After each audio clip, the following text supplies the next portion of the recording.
여러분 안녕하십니까. 고종환 TV를 진행하고 있는 고종환 한국자산관리연구원장입니다. 오늘은 새해 첫날이고요. 새해를 맞아서 그동안 이제 윤석열 정부가 내놓았던 규제 완화 정책이죠.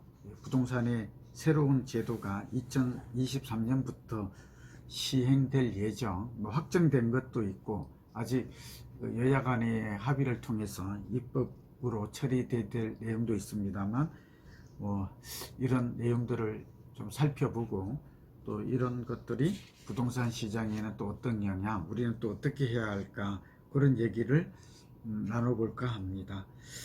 우선 이제 1월 2일 정도에 정부가 규제 완화 지역을 추가로 발표할 것으로 보입니다. 그래서 남은 경기도에서 이제 남은 지역이 아시다시피 과천, 하남, 광명, 성남 이런 지역들인데요. 아마 이 지역들은 지난 2022년에 그 12월 21일 날 정부가 발표했던 2023년도 경제정책 방향에서 이미 예고를 했습니다만 이런 지역들은 규제가 풀릴 것으로 보이고요. 두 번째는 이곳뿐만 아니라 이제 서울 지역에서 소위 노도강이라고 그러죠. 금강구, 서울의 외곽 지역, 주변 지역도 최근에 집값도 많이 내리고 있고 또 이런 지역들에 대해서는 거래도 안 되고 있기 때문에 규제를 해제하는 쪽으로 방향이 잡힐 것으로 보입니다. 지금 이제 예측 가능한 것은 서울과 용산과 여의도, 목동, 소위 말하면 인기지역, 집값이 언제든지 다시 오를 수 있는 이런 지역들은 빼고는 아마 나머지 지역은 다 풀지 않을까 하는 기대도 높다고 할 수 있습니다. 하여튼 이런 규제, 지금 규제 지역은 세 가지죠. 조정 대상 지역, 투기 과열 지구, 또 투기 지역 이런 것들인데 조정 대상 지역은 다 풀릴 가능성이 일단은 좀 높아 보인다 하는 점을 말씀을 드립니다. 어쨌든 이렇게 규제가 완화되면 세 가지가 좀 바뀌게 되죠. 하나는 이제 분양가 상한제가 이제 영향을 받게 되고요.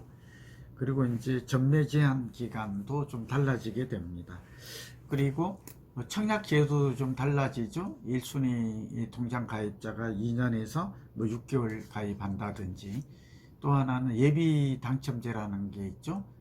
또 이게 거주 지역이 있었는데 예를 들면 서울에 미분양이 나면 서울 사람들만 예비 당첨자로 그러니까 소위 미분양이 났을 때 순위 내에 참여할 수 있는 이런 부분도 좀 달라지게 되고요.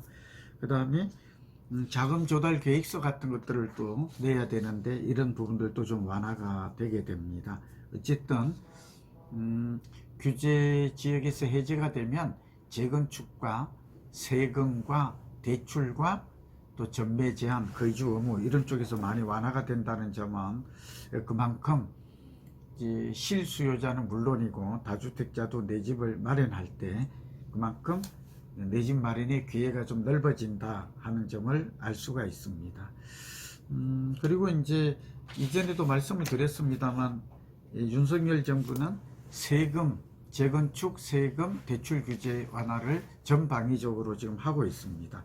특히 세금에 관한 변화가 올해 들어서 많을 것으로 보이죠.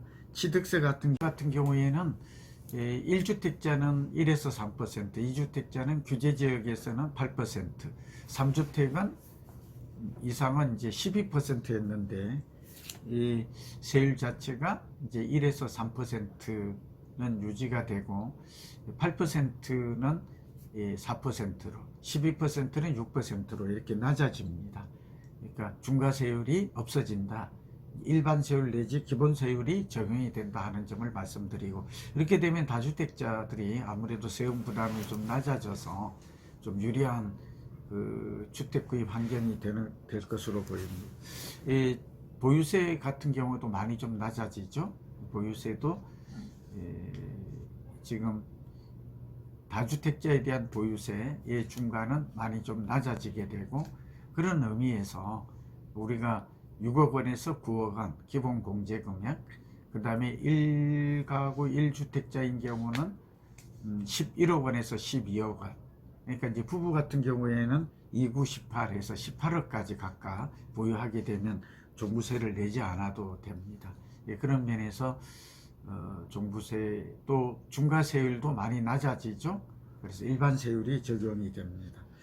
그런 면에서 다주택자들이 사실은 이 세부담 완화에 큰 혜택을 볼 것으로 예상이 되고요. 그런 만큼 정부가 좀 기대한달까 노리고 있는 점은 다주택자들이 좀 집을 샀을 때 그만큼 세부담을 좀 취득세, 종부세, 그리고 양도소득세까지. 양도소득세는 6에서 45%가 일반 세율인데 중과세율은 이제 없어졌고, 이게 이제 중과세율 자체도 올해 5월 9일까지 해서 1년 더 연장하는 걸로, 그리고 이제 그 다음에 다시 폐지 여부도 검토하겠다라고 되어 있습니다.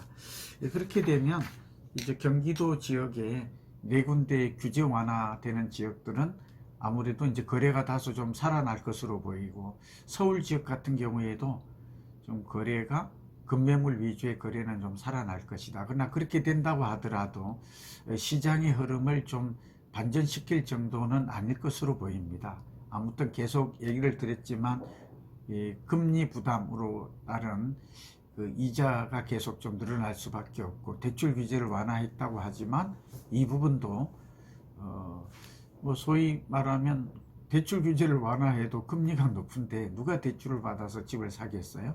그러니까 여유 자금을 가진 다주택자가 이제 집을 좀 살 수는 있는데, 이 다주택자마저도 집값 상승 가능성이 높을 때 매입하는 거지, 그렇지 않을 때는 적극적으로 시장에 참여하기는 좀 어려울 것으로 보입니다. 결론은 세 가지입니다. 하나는 무주택자 같은 경우에는 그럼에도 불구하고 신규 분양은 여전히 관심을 가지고 접근하는 게 좋겠다. 가장 경제적인 방법이라고 생각이 듭니다. 이유는 분양가는 계속 오를 수밖에 없습니다. 아시다시피 땅값도 좀 내리고 있다고 하지만 지금 우리가 소위 말하면 요지의 땅값은 서울이나 우리가 아파트를 지을 수 만한 역세권 토지 가격은 그렇게 내리기가 어렵고, 건축비가 자재비가 많이 오르고 있고 또 인건비까지 올라서 분양가는 내리기가 어렵습니다. 그리고 무엇보다도 주택은 한번 매입하면 5년 10년 후를 바라봐야 되니까 한 1, 2년 정도 또 2, 3년이 어떻다고 하더라도 장기적으로 보면 서울과 수도권은 집값이 우상향할 가능성, 또 집값이 높아질 가능성은 있기 때문에, 또 전세가 이를 또 소위 말하면 집값을 지지해주는 역할을 서울은 할 것으로 보입니다. 그런 면에서 신규 분양은 늘 관심을 가지고 보았으면 좋을 것 같습니다. 두 번째는 1주택자는 갈아타기가 좋습니다. 그러니까 성장 지역이죠. 뭐 여러 사람들은 그걸 뭐 상급지다, 인기 지역이다, 유망 지역이다 이런 표현을 하지만, 우리 살집 팔집 또 저의 고정환 TV를 경청하시는 분들은 이미 알고 있지 않습니까?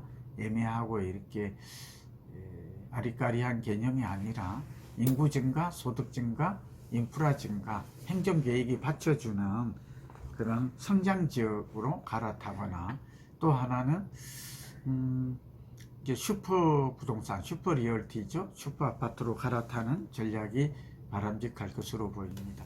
또 한 가지는 경공매인데요. 올해 하반기 이후는 경공매 물량이 많이 쏟아질 것으로 예상이 됩니다. 그래서 지금 권리 분석이랄까 이러한 쪽에 경험이나 지식이 부족한 분들은 좀 준비를 하는 것도 필요할 것 같습니다. 그래서 경공매 물량도 좀 보는 게 좋겠다. 그리고 다주택자들 같은 경우에는 그러니까 성장 지역이나 핵심 입지에 있는 곳들은 이제 세부 부담이 많이 완화되었으니까 지금 이미 또 강남이나 서울에 우리가 알고 있는 누구나 다 생각하는 좋은 지역의 집값도 대표적인 게 송파구 잠실이죠. 많이 내렸으니까 지금 파는 것보다는 주택임대사업자라든지 이렇게 세제나 금융상의 혜택이 있는 이런 제도를 잘 활용해서 장기 투자하는 쪽으로 방향을 재정립하는 것도 어떨까 하는 생각을 해봅니다. 오늘은 새해 달라지는 부동산 정책, 그리고 시장에 미치는 영향, 그리고 가장 마지막으로 우리의 대응 전략에 대해서 알아봤습니다. 여러분 경청해 주셔서 고맙습니다. 건강하십시오.